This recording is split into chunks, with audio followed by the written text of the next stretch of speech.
সবাইকে টিকটিকের পক্ষ থেকে স্বাগত জানাচ্ছি আমাদের আজকের এই লাইভ সেশনে। এবং টিকটিক মুক্তিযুদ্ধের পক্ষে কথা বলবার জন্য যার আবির্ভাব এবং স্বাধীনতার পক্ষে কথা বলবার জন্য যার দায়, সেই জায়গা থেকে টিকটিক কথা বলে মানুষের জন্য, বাংলাদেশের জন্য এবং একাত্তরের জন্য। আজকে আমাদের টিকটিকের লাইভে আমাদের সঙ্গে যুক্ত রয়েছেন দুজন অতিথি। একজন আমাদের সকলের প্রিয় আবৃত্তি শিল্পী এবং রাজনীতি সচেতন একজন মানুষ, মুক্তিযুদ্ধের পক্ষের একজন মানুষ, যাকে আমরা সবসময় দেখছি মুক্তিযুদ্ধ এবং বাংলাদেশের পক্ষে সবার সামনের কাতারে দাঁড়াতে। আমাদের সঙ্গে রয়েছেন আহমুল্লাহ ভাই। আকল্লা ভাই, আপনাকে স্বাগত জানাচ্ছি আমাদের লাইভে। এবং আমাদের সঙ্গে আরেকজন যুক্ত রয়েছেন শেখ ফরিদ, যিনি রাজনীতি বিশ্লেষক হিসেবে পরিচিত আপনাদের কাছে এবং অনলাইন অ্যাক্টিভিস্ট হিসেবেও যার একটা ভালো পরিচিতি রয়েছে আপনাদের মধ্যে। এবং রাজনীতি, মুক্তিযুদ্ধ এবং হচ্ছে গিয়ে যে একাত্তরের পক্ষে যার অবস্থান। স্বাগত জানাচ্ছি আমাদের শেখ ফরিদ ভাইকে আজকের লাইভে। ধন্যবাদ আপনাকে। আমি প্রথমে যাচ্ছি আমাদের প্রিয় হাকিমুল্লাহ ভাইয়ের কাছে একটা ব্যাপারে একটু জানবার জন্য। ও একেবারে সাম্প্রতিক দিয়ে একটা ঘটনা থেকে একটু চোখ ফেরাতে চাই প্রথমে। তার মধ্যে একটা হচ্ছে যে মুক্তিযোদ্ধা ফজলুর রহমান, যার একটা ঘটনা নিয়ে খুব বেশি কথা হচ্ছে, যাকে বিএনপি থেকে 3 মাসের জন্য যার সদস্য পদ স্থগিত করা হয়েছে। তো আমরা একটু এই ব্যাপারটা কথা বলতে চাই। একই সময়ে মানে পাকিস্তানের উপপ্রধানমন্ত্রী বাংলাদেশ সফর, রুমিন ফারহানাকে নিয়ে এনসিপির যে খুব ভয়াবহ নোংরা আক্রমণ এবং মুক্তিযোদ্ধা আমাদের ফজলুর রহমানের প্রতি যে একটা ভয়ঙ্কর আক্রমণ, এই বিষয়গুলোকে কিভাবে দেখছেন এই দুইটা ব্যাপারকে আপনি? ধন্যবাদ শাহাদাত রাসেল। টিকটকের সঙ্গে যারা যুক্ত হয়েছেন এবং টিকটকের সামনে পেছনে যারা আছেন তাদের সবাইকে শুভেচ্ছা জানাচ্ছি, শ্রদ্ধা জানাই এবং সালাম জানাই। শেখ ফরিদ, আপনি এই দুঃসময়ে বাংলাদেশের পক্ষে যেভাবে কথা বলে যাচ্ছেন, এটি শুধু সাহসের বিষয় নয়, এটি আসলে একটা অঙ্গীকারের বিষয়। রাসেল, যে প্রসঙ্গটি আপনি তুললেন, একটি হচ্ছে আপনার ফজলুর রহমান। তিনি গত 1 বছরে বাংলাদেশে যারা কথা বলতে শুরু করেছিল তাদের মধ্যে খুব অল্প কয়েকজন মুক্তিযুদ্ধের প্রতীক হয়ে দাঁড়িয়েছিল। তাদের মধ্যে খুব অল্প কয়েকজন সাহসী এবং সত্যভাষী হিসেবে দাঁড়িয়েছিল।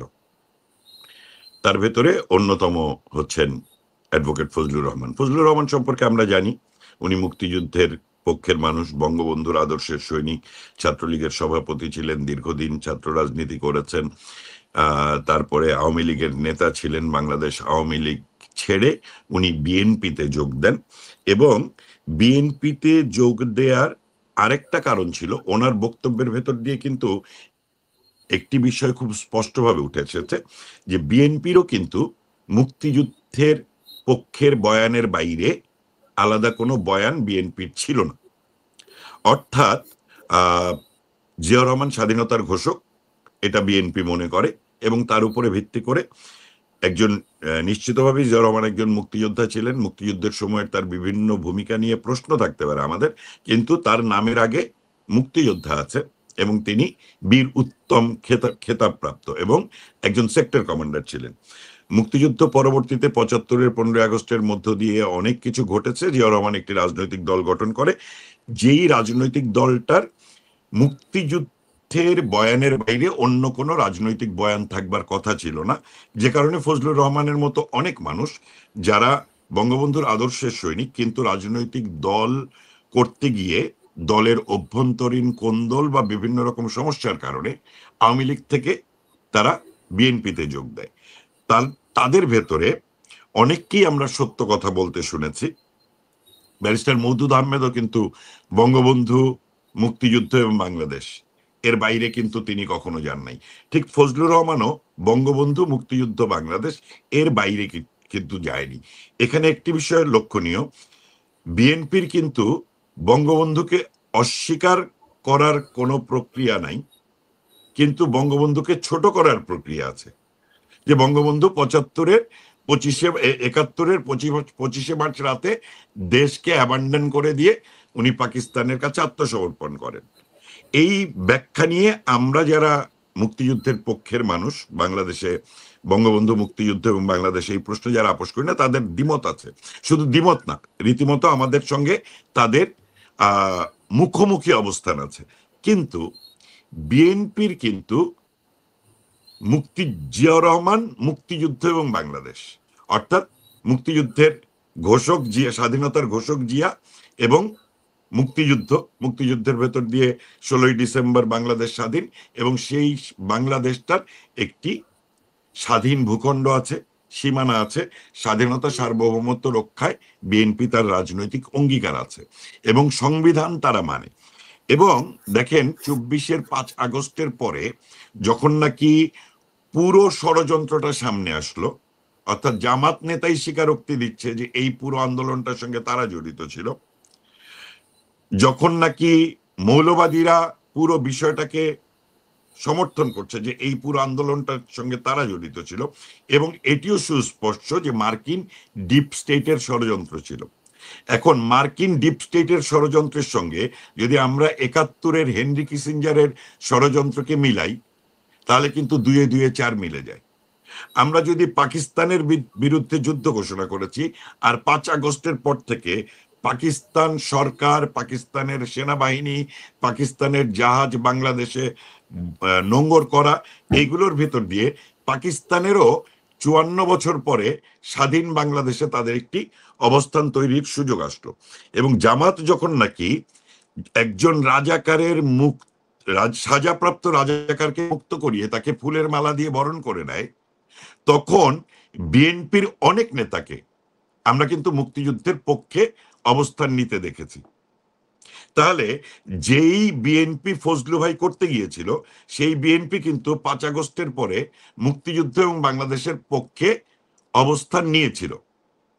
আমরা দেখেছি তারা জুলাই ঘোষণার বিরোধিতা করেছে, তারা রাষ্ট্রপতির পদত্যাগের বিরোধিতা করেছে, তারা সংবিধান বাতিলের বিরোধিতা করেছে, তারা আপনার সংস্কারের এই দীর্ঘসূত্রিতার বিরোধিতা করেছে। অর্থাৎ বিএনপি মুক্তিযুদ্ধের পক্ষে অবস্থান নিল।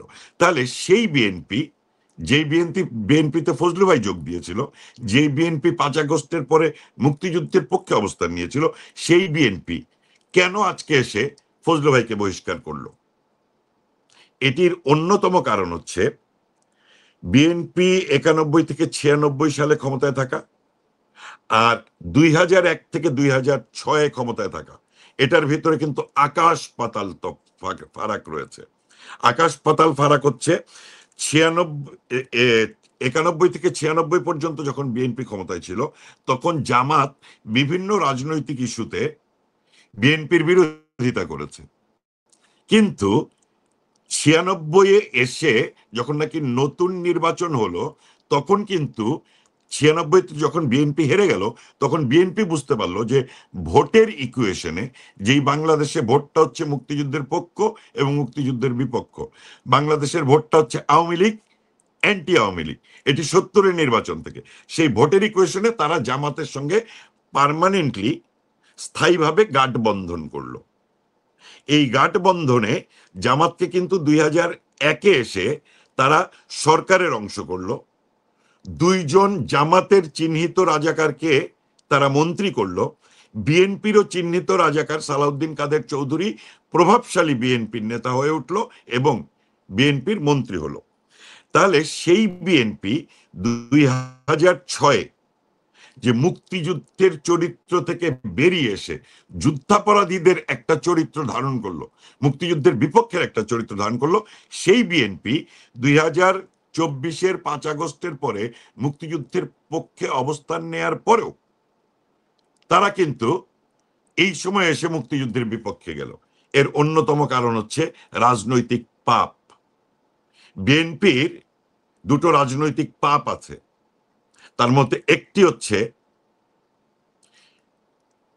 21শে আগস্ট গ্রেনেড হামলা, যে গ্রেনেড হামলার মধ্য দিয়ে শেখ হাসিনা সহ আওয়ামী লীগের কেন্দ্রীয় নেতৃবৃন্দকে মেরে পুরো বাংলাদেশকে আওয়ামী লীগ মুক্ত করে আওয়ামী লীগকে নিশ্চিহ্ন করার প্রক্রিয়া ছিল 21শে আগস্ট।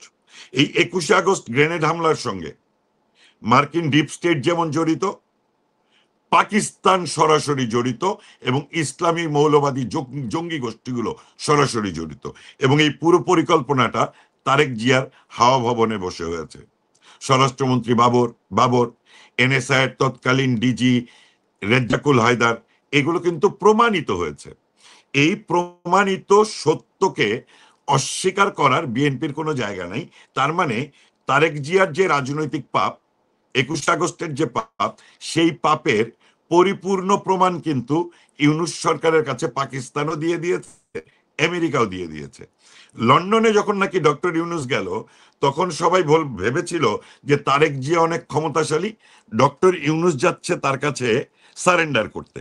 আসলে ডক্টর ইউনূস লন্ডনে গিয়েছিল তারেক জিয়াকে থ্রেট করতে, যে তুমি যদি বাড়াবাড়ি করো, তোমার দল যদি বাড়াবাড়ি করে, আমার সাথে যদি না থাকো, তাহলে এই সকল রাজনৈতিক পাপের প্রমাণ আমরা পাবলিক করে দিব।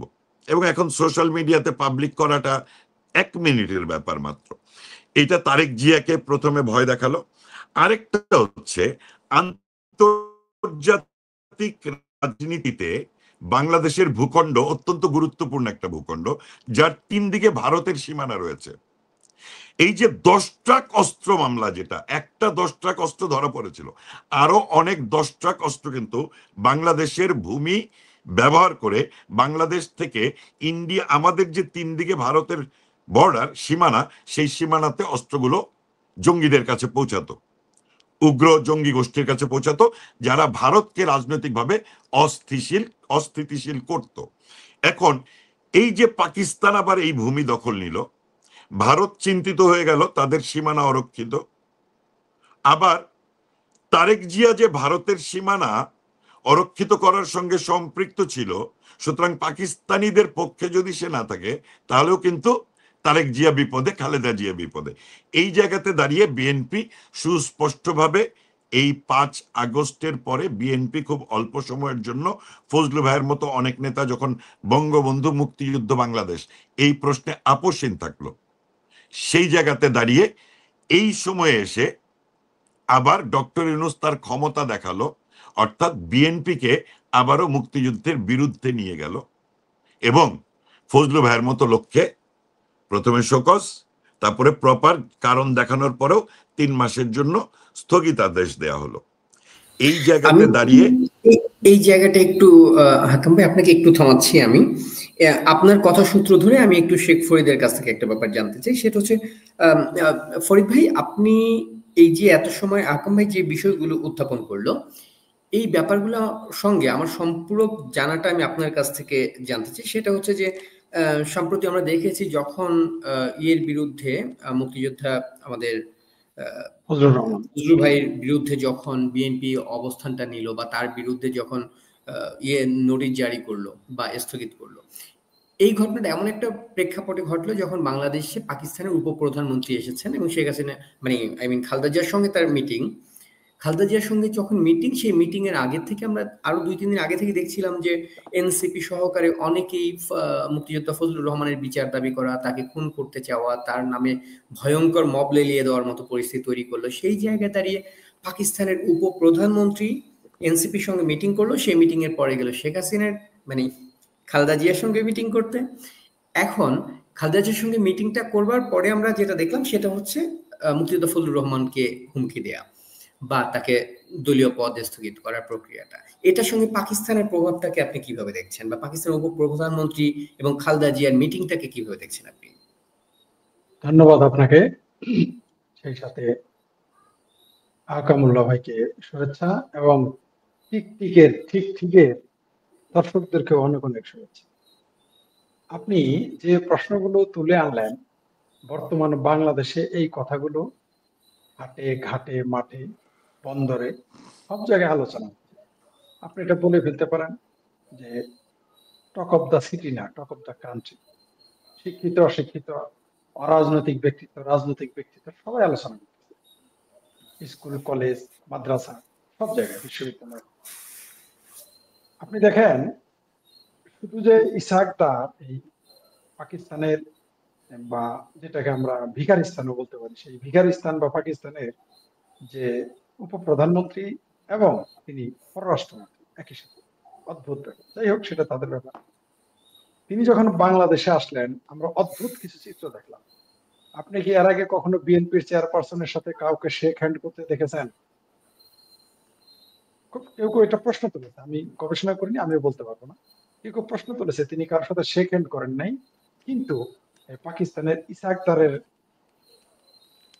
সাথে শেক হ্যান্ড করেছে। যাক, সেটা আমরা সৌজন্যতাই মনে করতে পারি, অস্বাভাবিক কিছু। আপনি দেখেন এবং এই পাকিস্তানের যে সেই সময় সেনা প্রধান মানে জাঞ্জুয়ার মৃত্যুতে যে শোক জানিয়েছিল খালেদা জিয়া, সেটাকে আমরা আসলে সৌজন্যতার হিসেবে ধরে নিয়েছি আসলে। যাই হোক, দেখেন, যিনি বঙ্গবন্ধুর মৃত্যুতে শোক জানান না, তিনি পরাজিত পাকিস্তানের একজন সেনাপতির জন্য তিনি শোক দিবস মানে শোক বার্তা দেন। আসলে এগুলো আমাদের রাজনৈতিক দৈন্যতা, রাজনৈতিক শিষ্টাচারের অভাব এবং ইতিহাস জ্ঞানের অভাব বলে আমি মনে করি। এখন এই ইসাকদার আসার পরে দেশের কি কি বদলে গেল?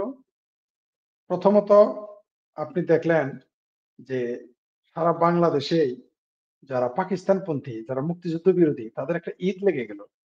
আপনি দেখেন, কেউ যাচ্ছে চায়নাতে, কেউ যাচ্ছে পাকিস্তানে, আবার পাকিস্তান থেকে এইখানে এসেছে, চায়নাতে গিয়েছে, আবার এইখানকার কচি কাঁচার আসর যারা, তারা 2 হালি নাকি চলে গেছে চায়নাতে। এদের হেড অফ দা ডিপার্টমেন্ট চলে গেল মালয়েশিয়ায়, সেখান থেকে আবার ত্রিভুজ বানিয়ে চলে গেল চায়না, চায়না থেকে বাংলাদেশ, বাংলাদেশ থেকে চায়না, এমনকি বাংলাদেশের কয়েকজন সেনানায়কও চায়নাতে। মানে সবগুলো আপনি তালগোল যদি পাকান, একসাথে যদি ককটেল বানান, তাহলে কিন্তু একটা ভালো নেশাদার জিনিস সৃষ্টি হয়। সেই নেশাটা কিসের নেশা? পাকিস্তানি নেশা। সেই নেশাটা কিসের নেশা? রাজাকার আল বদরের নেশা। সেই নেশাটা কিসের নেশা? মুক্তিযুদ্ধ বিরোধী নেশা। এটা আমাদের সামনে স্পষ্ট চলে আসছে। সুতরাং এরা যখন দেখলো যে বাংলাদেশে জয় বাংলা স্লোগান দিলে তাদের নাকের বদনা ফাটায় ফেলায়, 32 নাম্বার ভেঙে ফেলে, বঙ্গবন্ধুর সমাধি গুড়িয়ে দিতে যায়, উড়িয়ে দিতে যায়, যদিও তারা ট্যাঙ্কির ভিতরে পালিয়ে আবার চলে আসছে। কিন্তু এরা ভাবলো যে যখন জয় বাংলা স্লোগান দিলে জেলে পাঠানো হয়, তখন এই ফজলুর রহমান বিএনপি করে, অ্যাডভোকেট ফজলুর, বীর মুক্তিযোদ্ধা ফজলুর রহমান বিএনপি করে মুক্তিযুদ্ধ নেতা চেঁচামেচি করে, এর মুখ বন্ধ করে। এর মুখ বন্ধ করার জন্য আগে থেকেই চেষ্টা করতেছে। ওই যে জামাতের যে পোস্টার বয় আমির হারামজাদা, যাকে আমরা বলি আমির হামজা, যে সারা জীবন বলে আসলো যে তার বাপদাদা 14 গোষ্ঠী নাকি আওয়ামী লীগ করে। আপনি সাদাত রাসূল কোনোদিন বলেন নাই আপনার বাপদাদা 14 গোষ্ঠী আওয়ামী লীগ করে, এর জন্য আপনি এগুলো বলতেছেন, কোনোদিন বলেন নাই। আর আমি তো ফেসবুকে বলেই দিয়েছি আমার গোষ্ঠীর মধ্যে আওয়ামী লীগের লোক, 14 গোষ্ঠীর মধ্যে আওয়ামী লীগের লোক 4-5 জন, 14 গোষ্ঠীর মধ্যে। আমিও তো ওটা দাবি করি না। কে দাবি করছে? জামাতের পোস্টার বয় আমির হারামজাদা। তো এরা এরা করছে কি, বীর মুক্তিযোদ্ধা ফজলুর রহমানের বয়ান তাদের কাছে চিরতার পাতার মতো, চিরতার পানির মতো রাখছে, তিতা লাগছে। এরা নির্বাচনের কথা শুনলে জলাতঙ্ক রোগী হয়ে যায়, আর মুক্তিযুদ্ধের কথা শুনলে দেখবেন এরা এরা দেখবেন পাগলা কুত্তা হয়ে যায়, কারণ এছাড়া তো তাদের উপায় নাই। তাই তারা এই জামাতের পোস্টার বয় প্রথম বীর মুক্তিযোদ্ধা ফজলুর রহমান, অ্যাডভোকেট ফজলুর রহমানকে বললো, ফজু পাগলা, কত বড় দুঃসাহস তার, গোয়া জমের চেলা সাইদি রুহানি আওলাদ আমির হারামজাদা বলে বীর মুক্তিযোদ্ধাকে বলে ফজু পাগলা। ফজু পাগলা যদি মুক্তিযুদ্ধে না যাইতো, এই আমির হারামজাদাদের গালে কি গোস্ত থাকতো? এদের শরীরে কি চর্বি থাকতো? একজনেরও থাকতো। বঙ্গবন্ধুর ডাকে এই বাংলাদেশে ফজু পাগলার মতো পাগলার আইন ছাপিয়ে পড়েছিল মুক্তিযুদ্ধে। তার জন্য আজকে একটা স্বাধীন দেশ পেয়েছি। নইলে ওরা তো থাকতো হইলো ওদের খাদেম, মানে বিহারিরা থাকতো মসজিদের ইমাম আর খাদেম, ওই খাদেমের খাদেম থাকতো এই মৌলবীরা, আর আমরা হইতাম চাপরাশি, যারা লম্বা লম্বা লেকচার দেয়। যে সমস্ত কয়েকজন সেনা কর্মকর্তা দেখি লেকচার দেয় বঙ্গবন্ধুর বিরুদ্ধে, বড় বড় নেতারাও দেখি 2-4 জন বঙ্গবন্ধুর বিরুদ্ধে কথা বলে। এই দেশে যদি বঙ্গবন্ধুর জন্ম না হতো, আর ফজু পাগলার মতো মুক্তিযোদ্ধারা জন্ম না নিত, যুদ্ধ না করতো, তাহলে এদের হয়তো একটু চাপরাশি, সেনা বাহিনীর একটা সাধারণ সৈনিক হওয়া কপালে যুক্ত। তো এরা তখন দেখলো যে ফজলু পাগলাকে কিভাবে থামানো যায়, কারণ এক ফজলু পাগলা চিৎকারে এরা পাগল হয়ে গেছে। যেটা আমাদের আকাম উল্লাহ ভাই বললো যে তিনি ডে 1 থেকে তিনি, তার সাথে আমাদের রাজনৈতিক মতবিরোধ আছে। তিনি 24-এর জুলাই ষড়যন্ত্র আন্দোলনকে সমর্থন করেছেন, তিনি জুলাইয়ের সন্ত্রাসীদের বীর শ্রেষ্ঠ বলে ফেলেছেন, সেটা আলাদা বিষয়। কিন্তু এই যে তিনি দেখেন, তারপরেও তিনি যখন মুক্তিযুদ্ধের পক্ষে বলেন, সহ্য হয় না, দেখুন আর উন্মাদ হয়ে যায়। কারণ মুক্তি শুনেন, আউযুবিল্লাহি মিনাশ শাইতানির রাজিম বললে যেমন শয়তান চলে যায়, কিন্তু জয় বাংলা স্লোগান দিলে, বঙ্গবন্ধুর নাম নিলে মুক্তিযুদ্ধ বিরোধীরা পালায় যেতে হয়। এই জন্য ফজু পাগলাকে তো থামাইতে হবে। থামানোর জন্য তারা এই এই ইসাকদারকে দিয়ে খালেদা জিয়া বুঝাইলো যে বেহেনজি ये फजू पागला को रुको रुको जरा रुको, उसको हटा दो, निकाल दो पार्टी से। तो निकाल दिया, কিন্তু এই निकाल देने में क्या हो गया, ফজু পাগলাকে 3 মাসের জন্য তার সকল রাজনৈতিক কার্যক্রম স্থগিত করে দিয়েছে। ফজু পাগলা 3 মাসের জন্য এখন সারা বাংলাদেশের লোক হয়ে গেছে, এটা তারা বুঝতে পারে নাই।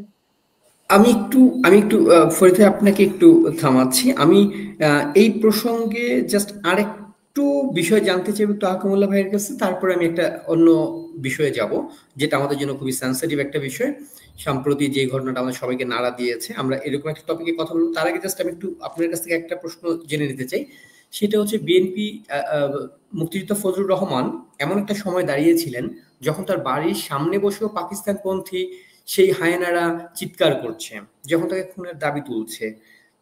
মানে এমন একটা সময় বিএনপি যখন তাকে 3 মাসের জন্য তার পদ স্থগিত করে দিল, এই ঘটনাটা একজন মুক্তিযোদ্ধা ফজলুর রহমানের জীবনের উপরে হুমকি কি বাড়িয়ে দিল কিনা, যেই তাকে হত্যা করা হতে পারে বলে সে একটা আশঙ্কা প্রকাশ করছিল।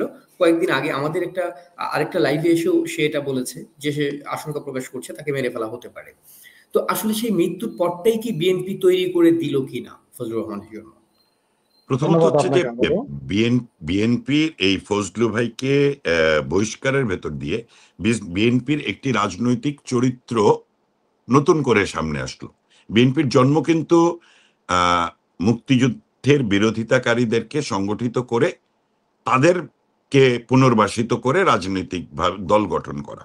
যেমন শাহ আজিজুর রহমান বিএনপির জিয়াউর রহমান তাদেরকে প্রধানমন্ত্রী করেছে, জিয়াউর রহমান বঙ্গবন্ধুর খুনিদেরকে বিদেশে পাঠিয়ে দিয়েছে বাংলাদেশ মিশনগুলোতে। এগুলো সবই সত্য।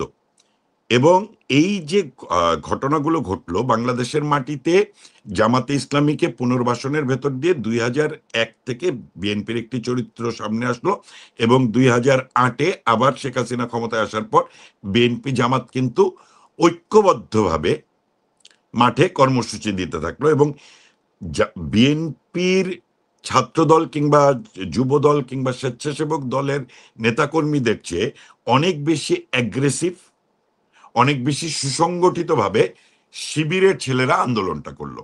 এবং এই আন্দোলনের পরে 5 আগস্টের পরে দেখবেন যে এই আন্দোলনের শেয়ার নিয়ে জামাতের সঙ্গে কিন্তু বিএনপির কামড়াকামড়ি হয়েছে। সারা দেশে ধানের শীষের যত ভোট, সারা দেশে এই লুটতরাজ, 5 আগস্টের পরে লুটতরাজ, হাট দখল, মাঠ দখল, ঘাট দখল যখন ছাত্রদল করছে, তখন সংখ্যার দিক থেকে ছাত্রদল কিন্তু অনেক বেশি শিবিরের চেয়ে। কিন্তু শিবিরের ছেলেদের মোটিভেশন এত বেশি যে তারা কিন্তু সরাসরি, যেহেতু বিএনপির সঙ্গে তারা ঐক্য রাখতে চায় আগামী নির্বাচন পর্যন্ত বা নির্বাচন পরবর্তীতে, কারণ জামাতের কিন্তু ভোট করে ক্ষমতায় আসার কোনো সুযোগ নেই, তাহলে বিএনপিকে সাথে রাখতে হবে। সেই সাথে রাখার প্রক্রিয়াতে তারা কিন্তু ফজলু ভাইয়ের এই বাসার সামনে যে মব, সেই মবে কিন্তু আপনি ছাত্রদলের কাউকে দেখবেন না, বিএনপির কাউকে দেখবেন না। এইটা যেমন 20 জনের মব তৈরি করে ওই কি বলে ডক্টর ইউনূসের বাসায় গিয়ে আপনার জুলাই ঘোষণার দাবি বাস্তবায়ন করে, এরকমই 15-20 জন গিয়ে ফজলু ভাইয়ের বাসার সামনে দাঁড়িয়েছে।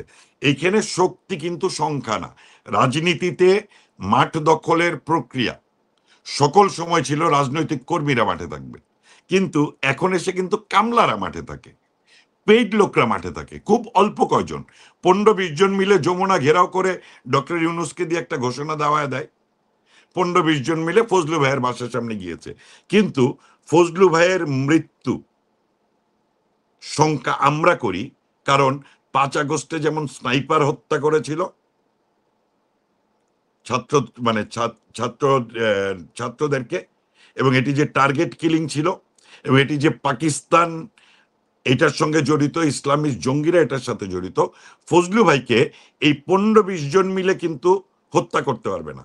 ফজলু ভাইয়ের মৃত্যুর আমরা আশঙ্কা করি যে ফজলু ভাইকে হয়তো স্নাইপার দিয়ে গুলি করে হত্যা করে ফেলা হবে।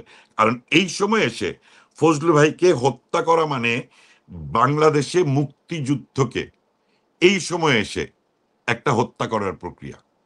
কারণ রাজনৈতিক নেতাদের ভেতরে একমাত্র সাহসী মানুষ, আমি হচ্ছে আমরা রুমিন ফারহানাকে কথা বলতে দেখছি, আমরা অনেক তথাকথিত সুশীলদের কথা বলতে দেখছি, কিছু সাবেক সাংবাদিকদের কথা বলতে দেখছি, কিছু সেলিব্রিটিদের কথা বলতে দেখছি, কিন্তু রাজনৈতিক নেতৃত্বের মধ্যে সরাসরি বড় রাজনৈতিক দলগুলোর ভেতরে সরাসরি কথা বলে যাচ্ছিল ফজলু ভাই। সুতরাং ফজলু ভাইয়ের মৃত্যু আশঙ্কা আমরা করি, কারণ আমরা জানি বর্তমান যারা ক্ষমতায় আছে তাদের ক্ষমতায় টিকে থাকার একমাত্র অবলম্বন মুক্তিযুদ্ধের পক্ষের শক্তিকে বিলীন করে দেয়া। কারণ একজনও যদি জয় বাংলা স্লোগান দেয়ার মানুষ বাংলাদেশের মাটিতে থাকে, তাহলে সেই মাটিতে জামাত কখনো চিরস্থায়ীভাবে থাকতে পারবে না, সেই মাটিতে পাকিস্তান যত ক্ষমতাধর হোক তারা টিকে থাকতে পারবে না। যে কারণে একজন মানুষও জয় বাংলা যাতে না বলতে পারে, তারা সকল রকম আয়োজন এবং ষড়যন্ত্র সেটা নিয়ে করছে। শেখ হাসিনাকে সরিয়ে দিয়ে তারা ভেবেছিল তারা জয়ী হয়েছে, পারেনি। ফজলু ভাইদের মতো মানুষকে হত্যা করে তারা এটা নিশ্চিত করতে চায়। একেবারেই আকরাম ভাই, এই জায়গাটায় আমাদেরও আশঙ্কা এটাই, মানে আমাদের ভয় এই জায়গাটা, যে ফজলুর রহমানের মতো একজন মুক্তিযোদ্ধা এবং স্পষ্টভাষী একজন মানুষকে না আবার পাকিস্তানি চক্রান্তে হারাতে হয়। আরেকটা ঘটনা আমাদেরকে সম্প্রতি ভীষণভাবে নাড়া দিয়ে গিয়েছিল, বিভূরঞ্জন সরকার সাংবাদিক। বিভুদার মৃত্যু আমাদের সবাইকে কম বেশি ভাবিয়েছে বর্তমান প্রেক্ষাপট এবং মুক্তিযুদ্ধের পক্ষের একজন কলম সৈনিক যার এভাবে আত্মহুতি দেয়া কিংবা খুন, আমরা সেই ইয়েটা এখন পর্যন্ত আসছি না, আত্মহত্যা না খুন, কিন্তু তার যে লেখাটা ছিল সেই লেখাটা ভীষণভাবেই বর্তমান সময়কে একরকম পোস্টমর্টেম রিপোর্ট বলা যায় বর্তমান সময়ের। তো আহকুল্লাহ ভাই, আমি একটু আপনার কাছে শুনতে চাই যে বিভূরঞ্জন সরকারের এই মৃত্যু, তার চিঠি বা এই সবকিছুর মধ্যে দিয়ে উঠে আসা যে চরিত্রটা, মানে দৃশ্যপটটা, এটা আপনার কাছে কেমন লাগছে, আপনি কিভাবে দেখছেন? বিভূরঞ্জন সরকারের মৃত্যুকে যারা আত্মহত্যা বলে, আমি বলবো যে তারা আসলে বাংলাদেশ, মুক্তিযুদ্ধ এবং মুক্তিযুদ্ধের প্রশ্নে সত্য কথা বলা মানুষদেরকে অসম্মান করে। তারা অসম্মান করে 14ই ডিসেম্বরে যে সকল বুদ্ধিজীবীদের হত্যা করা হয়েছিল তাদেরকে অসম্মান করে। বিভুদা তার যে লেখাটা লিখেছে সেখানে তার অসহায়ত্বের কথা তিনি লিখেছেন। তিনি লিখেছেন যে শেখ হাসিনা 5 আগস্টে চলে গেল, তাকে সেনাবাহিনী পৌঁছে দিয়েছিল। এই কথাটি উনি লেখার কারণে ওনার অফিসের উপরে চাপ আসে এবং সম্পাদক ওনার বন্ধু হওয়ার পরে ওনার সঙ্গে তার কথা বলা বন্ধ হয়ে যায়। এই পুরো প্রক্রিয়াটাকে আত্মহত্যা বলে চাপিয়ে দেওয়ার একটা যে প্রক্রিয়া, সেটা হচ্ছে বিভুদাকে মেঘনাতে তার মরদেহ পাওয়া গেল। আচ্ছা, একটা লোক আত্মহত্যা করতে চায় তো সুদূর মেঘনা নদীতে কেন যাবে? পাশেই তো বুড়িগঙ্গা আছে। মানে আমার কথা হচ্ছে যে এই যে হত্যাকাণ্ডটা, এটি যদি আপনি রায়ের বাজার বধ্যভূমি দেখেন, রায়ের বাজার বধ্যভূমির পুরোটাই কিন্তু ছিল বিল, পানি। ওইখানে পানির কাছে নিয়ে গিয়ে হত্যা করে ফেলে দেয়া। বিভুদার পাশাপাশি একই সময়ে যশোরের শার্শা উপজেলাতে একটা পুকুরে একজনের লাশ পাওয়া গেল আওয়ামী লীগ নেতার। তার একদিন পরে বুড়িগঙ্গাতে কিন্তু 4 জন আওয়ামী লীগ নেতার লাশ পাওয়া গেল। তার মানে এটি একটি হত্যা করার নতুন প্রক্রিয়া জামাত নিয়েছে এবং এই সরকার নিয়েছে, এবং এই প্রক্রিয়াটা একদমই বুদ্ধিজীবীদেরকে হত্যার যে প্রক্রিয়াটা ছিল ডিসেম্বরে, 71 ডিসেম্বরের 14 তারিখ থেকে, আসলে কিন্তু বুদ্ধিজীবী হত্যা হয়েছে শুধু 14 তারিখে না, এটি 14 তারিখ থেকে শুরু হয় কিন্তু চলে কিন্তু 30শে জানুয়ারি পর্যন্ত। আপনাদের মাথায় রাখতে হবে যে মিরপুর পল্লবী, পুরো বাংলাদেশ স্বাধীন হয়েছে 16ই ডিসেম্বর, মিরপুর পল্লবী স্বাধীন হয়েছে কিন্তু 31 জানুয়ারি। 30শে জানুয়ারি পর্যন্ত ওখানে কাদের মোল্লারা, বিহারিরা বাঙালিদেরকে হত্যা করেছে। এবং বিভিন্ন বুদ্ধিজীবীরা যখন তাদের, যেমন আমরা শহীদুল্লাহ কায়সারের কথা কিন্তু জানি, উনি যখন নাকি জহির রায়নের কথা আমরা জানি, শহীদুল্লাহ কায়সারকে উনি খুঁজতে গেলেন এবং তারপরে মিরপুরে ওনার মরদেহ পাওয়া গেল। তার মানে এই পুরো প্রক্রিয়াটা বুদ্ধিজীবীদেরকে হত্যার যে প্রক্রিয়া সেটা। এখন কেন বিভুদা সম্পর্কে আমি একটু তথ্য আপনাদেরকে দিই।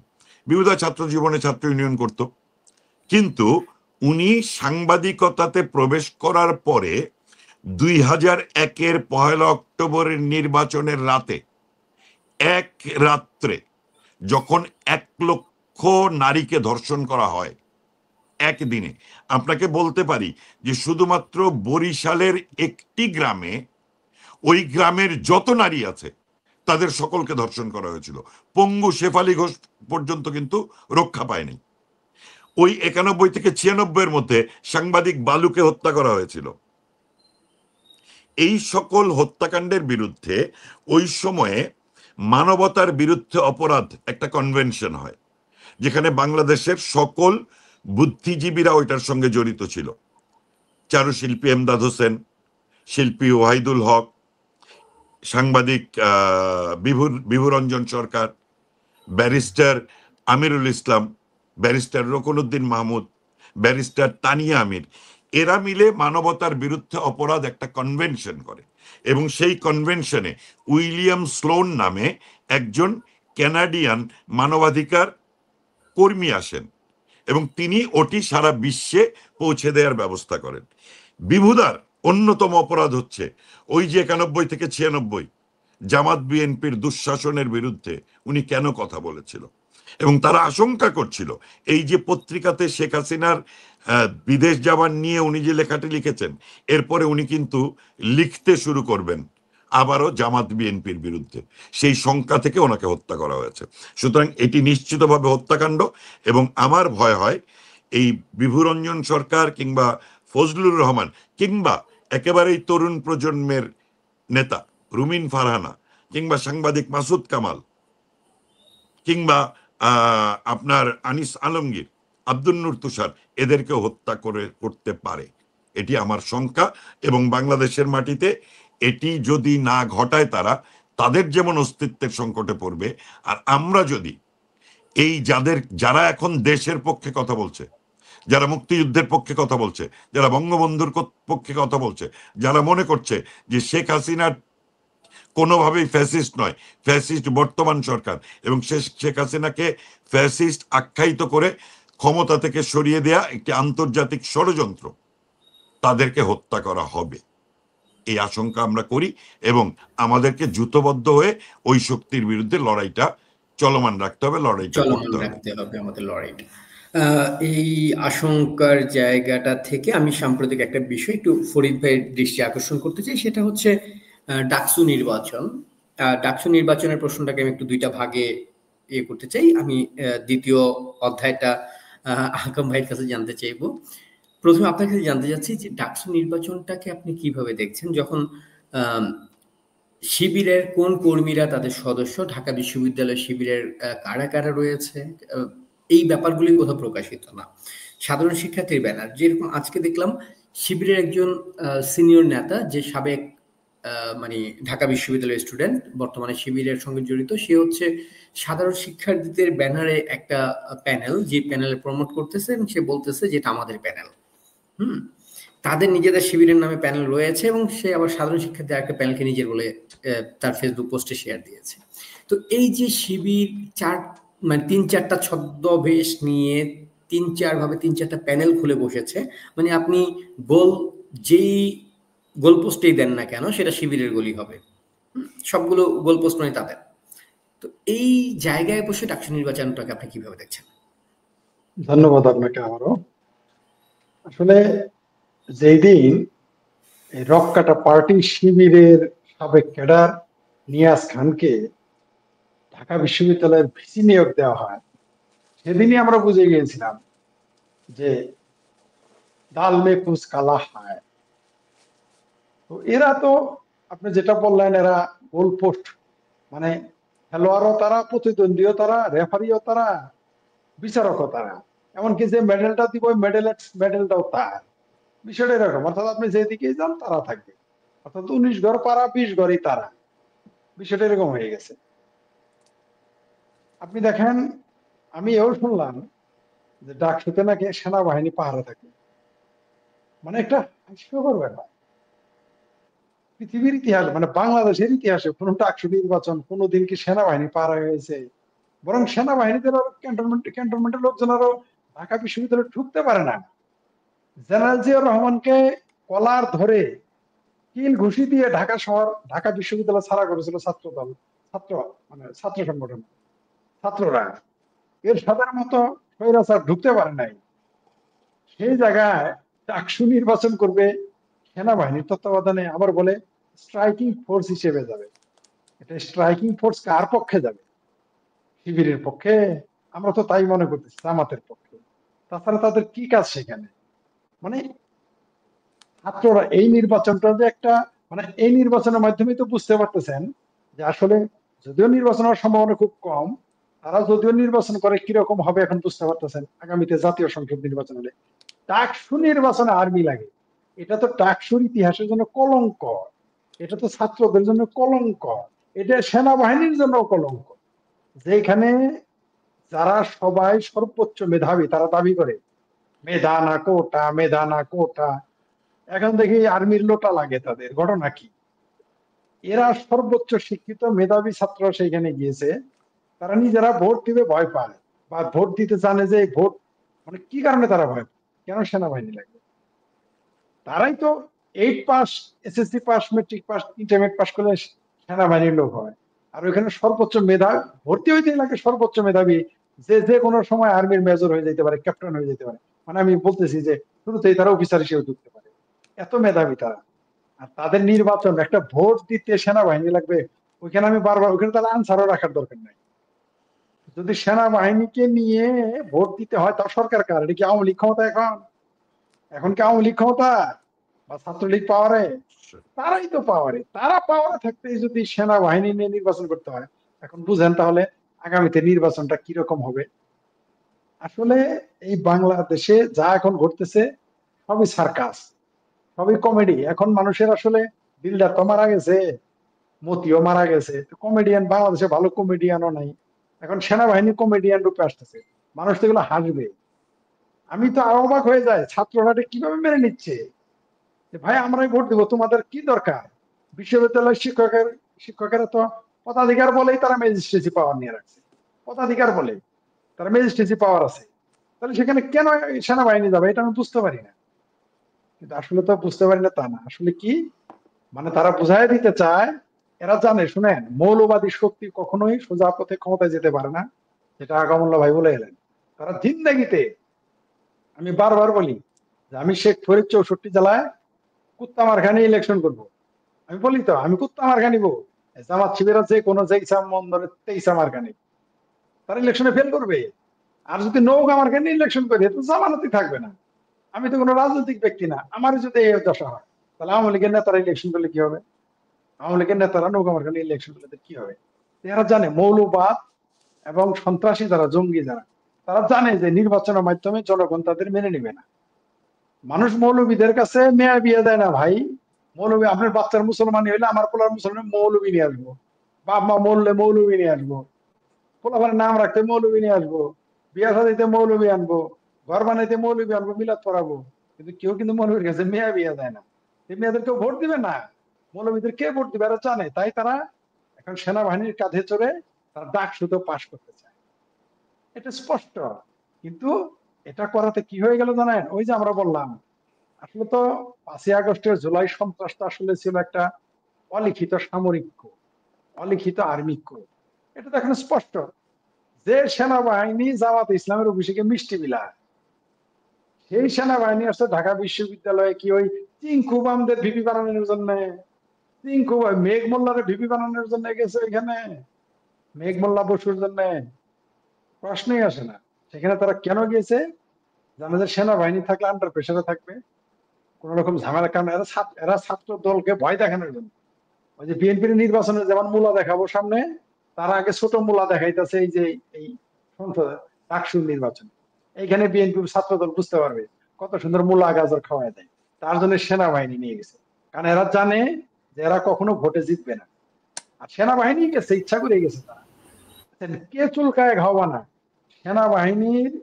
সেনাবাহিনী নিজে এটা একটা আত্মঘাতী সিদ্ধান্ত নিল। এতে খোদ সেনাবাহিনী ভাবমূর্তি ক্ষুণ্ণ হবে, আপনি নিশ্চিত থাকেন।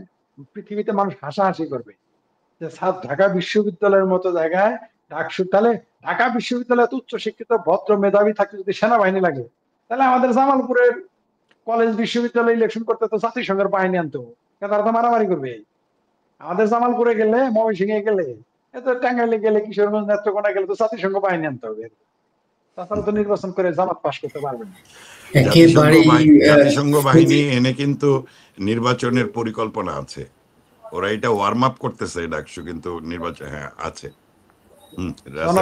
আমি একটু আগম ভাই যেটা বলছিলেন, আমি জাস্ট আপনাকে একটু প্রশ্নটা যুক্ত করে দিই সেটার সঙ্গে। সেটা হচ্ছে 5ই আগস্টের পর থেকে আমরা বিভিন্নভাবে বিভিন্ন রূপে সেনাবাহিনীকে দেখেছি বিভিন্ন জায়গায়। যেরকম যেটা হয়েছে যে আজকে ডাকসুতে সেনাবাহিনী কি বলা যায়, মানে সিকিউরিটির জন্য সেনাবাহিনী নিয়োগের কথা হয়েছে, সেটা ঘোষণা দিয়েছে সরকারের পক্ষ থেকে। কয়েকদিন আগে আমরা দেখেছি এনসিপির নেতা নাসিরউদ্দিন পাটোয়ারি প্রকাশ্যে ঘোষণা দিয়েছে ডিজিএফ এর হেডকোয়ার্টার গুড়িয়ে দেবে যদি তাদের কথা মতো না চলা হয়। তো এই যে সবকিছু মিলিয়ে ডাকসু নির্বাচন এবং সেনাবাহিনী, আপনার কাছে কি মনে হয় যে সেনাবাহিনী আসলে করছেটা কি, বা সেনাবাহিনী এত বছরে তার অর্জিত যে সম্মান, তার যে ভাবমূর্তি, যদিও সেনাবাহিনীর হাতে অনেকগুলো মানে হত্যাকাণ্ডে রক্ত লেগে আছে, জিয়া বলি, বঙ্গবন্ধু থেকে শুরু করে অনেক অনেক হত্যাকাণ্ডের দায় তাদেরই। তো আজকে সেনাবাহিনীর অবস্থানটাকে আপনি কিভাবে দেখছেন আসলে? ধন্যবাদ রাসেল। যেটা ফরিদ ভাই বলছিলেন যে এই জামাত মানে শিবিরকে জেতানোর জন্য এটা একটা প্রক্রিয়া। আসলে এটা হচ্ছে যে আগামীতে যে জাতীয় নির্বাচনের পরিকল্পনা হচ্ছে সেখানে বিএনপিকে চাপে রেখে জামাতের পক্ষে অবস্থান নিয়ে জামাতকে কিভাবে জেতানো যায় সেটির একটি ওয়ার্ম আপ প্রসেস হচ্ছে এইখানে ডাকসু নির্বাচন। আপনাকে এটা মাথায় রাখতে হবে যে বাংলাদেশের জাতীয় ভোট, বাংলাদেশের যে কোনো স্থানীয় ভোট, বাংলাদেশের যে কোনো শিক্ষা প্রতিষ্ঠানের ভোট পরম্পরার কারণেই জয় বাংলা, আওয়ামী লীগ, আওয়ামী পরিবার, নৌকার ভোটের একটা বড় পার্সেন্টেজ আছে, যেটা বিভিন্ন সময়ে প্রমাণিত হয়েছে। আপনার 35 থেকে 42-43% পর্যন্ত। আমি ধরে নিলাম 5 আগস্টের পরবর্তীতে ভূমিধস হয়েছে আওয়ামী লীগের জনপ্রিয়তার, তাতে সেই সংখ্যাটা কোনোভাবেই 35-এর নিচে নামে নাই। তাহলে ঢাকা বিশ্ববিদ্যালয়েও যে ভোটার, তাতে 35% হচ্ছে আওয়ামী লীগের ভোটার, ছাত্রলীগের ভোটার, ছাত্রলীগের বংশ পরম্পরায় যারা জয় বাংলা, বঙ্গবন্ধু, মুক্তিযুদ্ধ, বাংলাদেশ এগুলো তো বিশ্বাস করে, তাদের ভোটার। সেই ভোটারগুলো তো আসলে 5 আগস্টের পর থেকে বাংলাদেশেই নাই, থাকতে পারতেছে না। ছাত্রদের ছাত্রত্ব বাতিল করা হয়েছে, সার্টিফিকেট বাতিল করা হয়েছে, পরীক্ষার হলে বসতে দেওয়া হচ্ছে না, 10 লক্ষ ছাত্র ছাত্রত্ব হারিয়েছে। এই যে ভোটারটা, এই ভোটটা কাস্ট করবে ইসলামী ছাত্র শিবির, এবং স্ট্রাইকিং ফোর্স হিসেবে সেনাবাহিনীকে কেন রাখা হলো? যখনই এই কাস্টিংটাতে যাবে তখন তো ছাত্রদল তাদের জেতার প্রক্রিয়া হিসেবে এই প্রক্রিয়াকে বাধা দিবে, বলবে এটা তো ভুয়া ভোটার। তখন শিবির তাদের সঙ্গে কনফ্রন্টেশনে যাবে, সেনাবাহিনী নেমে তাদেরকে পিটাবে, আর এর ভেতরে শিবির, বিশ্ববিদ্যালয় প্রশাসন এবং শিবির ওরা তো একসাথে আছে, সুতরাং প্রশাসন দেখিয়ে দিবে যে এত % ভোট কাস্টিং হয়েছে। এবং এই ছাত্রলীগের যে ভোটার, এই পেপার ওয়ার্ক শিবিরের চেয়ে ভালো কারো নাই। কারণ ছাত্রলীগের বিশ্ববিদ্যালয়ের ছাত্রলীগের কমিটির জয়েন্ট সেক্রেটারি বর্তমানে কিন্তু শিবিরের প্রেসিডেন্ট। ওর তো দায়িত্বই ছিল ছাত্রলীগে অনুপ্রবেশ করে ছাত্রলীগের পুরো CSRS এসে পর্চা বের করে নেওয়া। মানে আপনার জমিতে যেটা ব্রিটিশ আমল, পাকিস্তান আমল, CS, SA, তারপরে RS বাংলাদেশ, এরপরে BS, এই যে একটা ছেলের যে ছেলেটা ভোট দিবে তার আদ্যপান্ত জানার মতো এবং সেই ডাটা সংরক্ষণের মতো প্রক্রিয়া একমাত্র শিবিরের আছে। সুতরাং শিবিরের কাছে ওই তালিকাটা আছে কতজন ছাত্রলীগের ভোটার, তাদের কাউকে তারা প্রথমে আসতে দিবে না, এটা নিশ্চিত করবে। তারপরে ছাত্র দলের বিপরীতে ওই ভোটগুলোকে তারা কাস্ট করে তারা এই নির্বাচনে জেতার প্রক্রিয়া করবে। এবং যদি তারা এই ওয়ার্ম আপে সফল হয়, তাহলে কিন্তু ফেব্রুয়ারিতে না হোক আগামী এপ্রিলে না হোক 26 ডিসেম্বরে না হোক 27 ফেব্রুয়ারিতে যে নির্বাচন হবে, সেখানে আওয়ামী লীগকে নির্বাচন করতে না দিয়ে আওয়ামী লীগের যে 35 বা 40% ভোটার, সেই ভোটগুলো জামাত তাদের ঘরে কাস্ট করবে এবং সেনাবাহিনী এখানে পুরোপুরি তাদের সঙ্গে জড়িত আছে। এখানে আরেকটি কথা বলি আপনাকে, সেটা হচ্ছে বাংলাদেশের সেনাবাহিনী একমাত্র সেনাবাহিনী যারা জনগণের জন্য যুদ্ধ করে যেই সেনাবাহিনীর জন্ম হয়েছিল। অর্থাৎ 71-এ মুক্তিযুদ্ধে সেক্টর কমান্ডাররা ছিল কিন্তু সবাই তৎকালীন পাকিস্তান সেনাবাহিনী। এই সেনাবাহিনী ঠিক 72-এর পর থেকে বাংলাদেশের বিপক্ষে তাদের ষড়যন্ত্র শুরু হয়।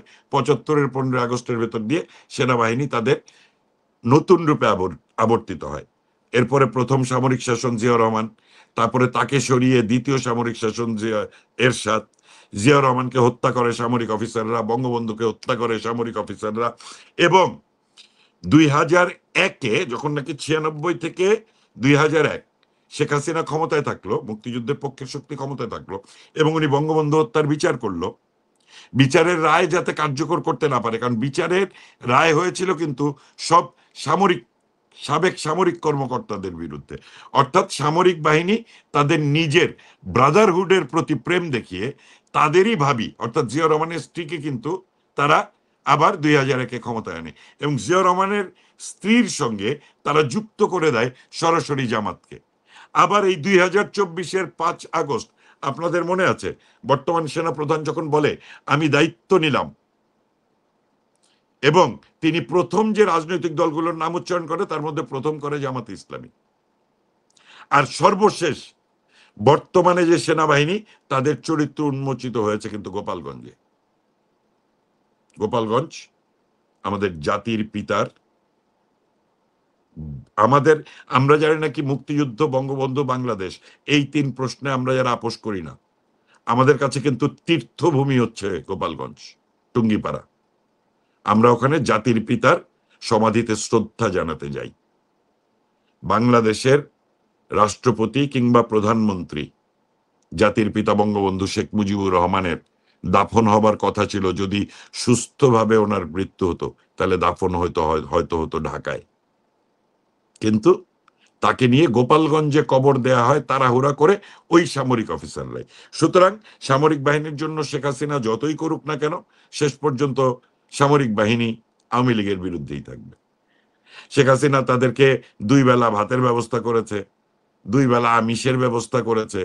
এগুলো যেমন সাবেক সেনা প্রধান বলে, আবার এই সেনা প্রধানের নেতৃত্বে অন্য সেনা অফিসার, আচ্ছা, যেই মেজর রাব্বি বলে যে এই শিক্ষক আওয়ামী লীগের পক্ষে কাজ করছিল, এটি তারা খবর পেয়েছে, যে কারণে তাকে পুলিশে দিয়ে দেয়। যেই সেনাবাহিনী গোপালগঞ্জে কারফিউ দিয়ে সাধারণ মানুষকে হত্যা করে, যেই সেনাবাহিনী 5 আগস্টে তাদেরই বানানো বঙ্গবন্ধুর ভাস্কর্য, আমি সারা দেশে বঙ্গবন্ধুর ভাস্কর্য ভাঙা হচ্ছিল, কিন্তু সেনা জওয়ানরা তাদেরই বানানো বঙ্গবন্ধুর ভাস্কর্য যখন বিজয় সরণিতে ভাঙে, যখন তাদেরই বানানো, তাদেরই সাবেক সহযোগী 7 জন বীর শ্রেষ্ঠের ভাস্কর্য ভেঙে দেয়, তখন কি বর্তমানে যে সেনাবাহিনী আছে সেই সেনাবাহিনীর চরিত্র বুঝতে কি আমাদের দেরি হয় না?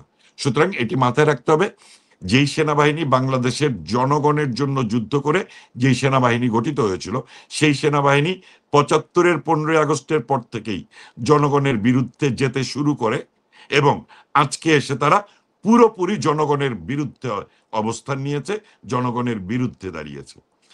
আমি এটুকুও আশা করব যে সেনাবাহিনীতে অনেক কর্মকর্তা আছে, অনেক জওয়ান আছে যাদের দেশপ্রেম আছে, যারা মুক্তিযুদ্ধকে লালন করে, তারা বিশ্বাস করে যদি বাংলাদেশটা স্বাধীন না হতো তাহলে তাদের কারো প্রমোশন মেজরের উপরে হতো না, আজকে তারা লেফটেন্যান্ট জেনারেল হয়। এই সেনা কর্মকর্তারা যদি সেনাবাহিনীর ভেতরে শুদ্ধি অভিযান না চালায়, তাহলে বর্তমানে যে সেনাবাহিনীর নেতৃত্বে যারা আছে তারা বাংলাদেশকে পরাজিত করবার জন্যই আছে, এবং এটি একটি একই সূত্রে গাথা। সেনা প্রধান, বিমান বাহিনী প্রধান, নৌ প্রধান, এদের প্রত্যেকে তাদের চারপাশে ইসলামী মৌলবাদীদের ঘিরে তারা অবস্থান করছে, মৌলবাদীরা তাদেরকে ঘিরে রেখেছে। একেবারেই তাই। এই জায়গাটা নিয়ে বোধহয় ৫ তারিখের পর থেকে আর আমাদের মানে দ্বিমত করবার সুযোগ নেই কোথাও। আপনি যেগুলো বললেন। আমরা আমাদের আজকের লাইভে একেবারে শেষ পর্যায়ে রয়েছি এই মুহূর্তে। আ আমি একটু শেখ ফরিদ ভাইয়ের কাছে জানতে চাইবো একদম সংক্ষেপে যদি আপনি দর্শকের জন্য কিছু বলতে চান।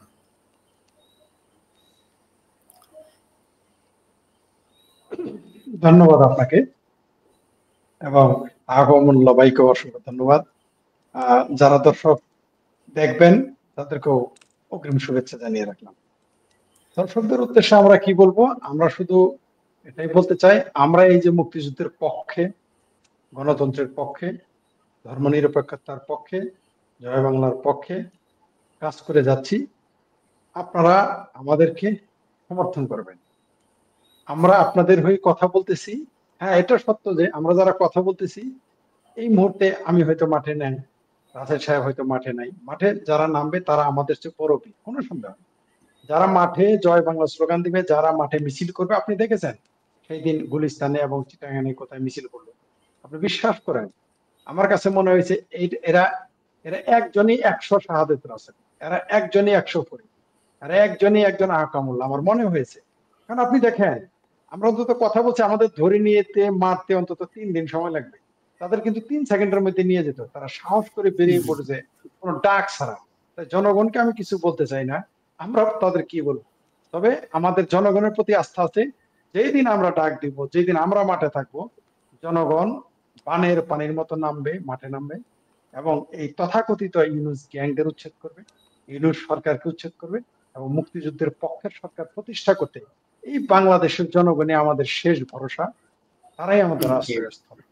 একেবারেই তাই। আমরাও বিশ্বাস করি বাংলাদেশ মুক্তিযুদ্ধের বাংলাদেশ, ৭১-এর বাংলাদেশ, এই বাংলাদেশ কখনোই এই জায়গা থেকে বিচ্যুত হবে না। আমাদের মধ্যে দল, মত, পথের যতগুলো বিভেদ থাকুক না কেন, এই একটা জায়গায় আমরা বাঙালি এক, সেটা মুক্তিযুদ্ধ। আহকামুল্লাহ ভাই, আপনার কাছ থেকে সর্বশেষ কিছু শুনতে চাই দর্শকের উদ্দেশ্যে। আমি শুধু এইটুকু বলবো, ফরিদ ভাই যেমন বললেন যে আমি 5 আগস্টের পরে দেশের বাইরে অবস্থান নিয়েছি, ফরিদ ভাইও বাইরে অবস্থান নিয়েছে। এটা কিন্তু আমরা নিরাপদ দূরত্ব অবস্থান করার জন্য কিন্তু এটা যাইনি।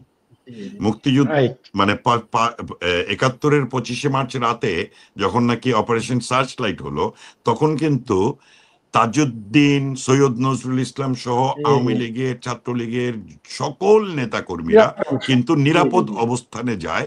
কারণ একটি আক্রমণ করবার জন্য শক্তি সঞ্চয় করতে হয়, সংগঠিত করতে হয়, ট্রেনিং নিতে হয় এবং রসদ সংগ্রহ করতে হয়। আগামীর বাংলাদেশের যুদ্ধ কিন্তু স্লোগান দেওয়ার যুদ্ধ হবে না। আপনি মাথায় রাখবেন, একটি সশস্ত্র গোষ্ঠীর বিরুদ্ধে যুদ্ধ করার জন্য আপনাকে সংগঠিত হতে হবে, আপনাদেরকে শক্তি সঞ্চয় করতে হবে, তারপরে নামতে হবে। সুতরাং আমরা সংগঠিত হচ্ছি, শক্তি সঞ্চয় করছি। আর মুক্তিযুদ্ধকালীন সময়েও কিন্তু আমি বলছি 7.5 কোটি মানুষের ভেতরে 1 কোটি ভারতে গিয়েছিল ট্রেনিং নেয়ার জন্য, 1 কোটি শরণার্থী ছিল, আরো 1 কোটি লোক কিন্তু দেশের ভেতরেই মুক্তিযোদ্ধাদের সহযোগিতা করেছে। সুতরাং আজকে যারা জয় বাংলার মানুষগুলো দেশে আছে, তারা হচ্ছে সেই শক্তি যারা দেশের ভেতরে থাকছে। আমরা যখন যুদ্ধ করতে নামবো, আমাদেরকে তারা সহযোগিতা করবে। কিন্তু ওই যুদ্ধে মৃত্যু নিশ্চিত জেনেও যারা যাবে, তারাই কিন্তু বর্তমানে সরে এসে নিজেদেরকে সংগঠিত করছে, নিজেদেরকে শক্তি সঞ্চয় করছে। এই শক্তি সঞ্চয় এবং সংগঠিত হওয়ার প্রক্রিয়াকে অনেকে পলায়নপর মনোবৃত্তি বলে। তাদেরকে বলবো, অপেক্ষা করেন, পালিয়ে তো কোনোদিন যাই নাই। আমার ছাত্র জীবনে ডাকসুতে, ঢাকা বিশ্ববিদ্যালয়ে ডাকসুতে ছাত্রদল প্যানেল দিয়েছিল। একদিন ভোর 7:30টায় অপরাজয় বাংলাতে তারা মিছিল করার চেষ্টা শুরু করেছিল মাত্র। আমরা 7 জন ছিলাম মধুর ক্যান্টিনে, কারণ সকালে 7:30টায় আমরা নাস্তা করতে গিয়েছি, ক্লাসে যাব। আমরা ওই 7 জন মিলে কয়েকশো শিবিরকে ধাওয়া দিয়ে, সোহরাওয়ার্দী উদ্যান দিয়ে বের করে ইঞ্জিনিয়ার্স ইনস্টিটিউট পর্যন্ত পৌঁছে দিয়েছিলাম। সেই বিশ্ববিদ্যালয়ে এখন শিবির ডাকসু নির্বাচনে জয়ী হওয়ার স্বপ্ন দেখে। আমি আহকামুল্লাহ বলছি, 91-এ খালেদা জিয়ার সরকার ক্ষমতায় আসার পরে তৎকালীন ভিসি মনিরুজ্জামান মিয়া তার কার্যালয়ে সর্বদলীয় রাজনৈতিক দলের একটা সভা আহ্বান করে। মিটিং হয়। সকালবেলা শুনলাম যে ওখানে মতিউর রহমান নিজামী আসছে। আমি সহ তৎকালীন ছাত্রলীগের নেতা পঙ্কজ দেবনাথ, ছাত্রলীগ নেতা রূপন দা, ছাত্রদল নেতা নির্মল সহ আমরা কয়েকজন সেদিন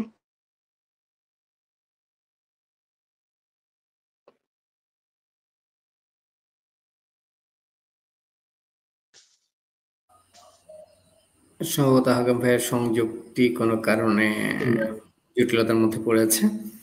তো আসছে মনে হয়।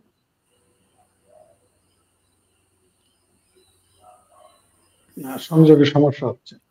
হ্যাঁ, সংযোগের সমস্যা হচ্ছে বোধহয়। আমরা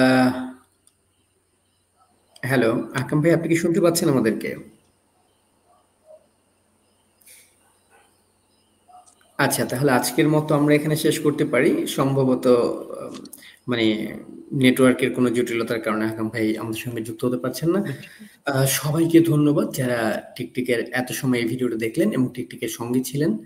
তো সবার প্রতি আমাদের কৃতজ্ঞতা জানাচ্ছি। টিকটিকের সঙ্গে থাকুন, মুক্তিযুদ্ধের সঙ্গে থাকুন, বাংলাদেশের পক্ষে থাকুন। সবাইকে ধন্যবাদ।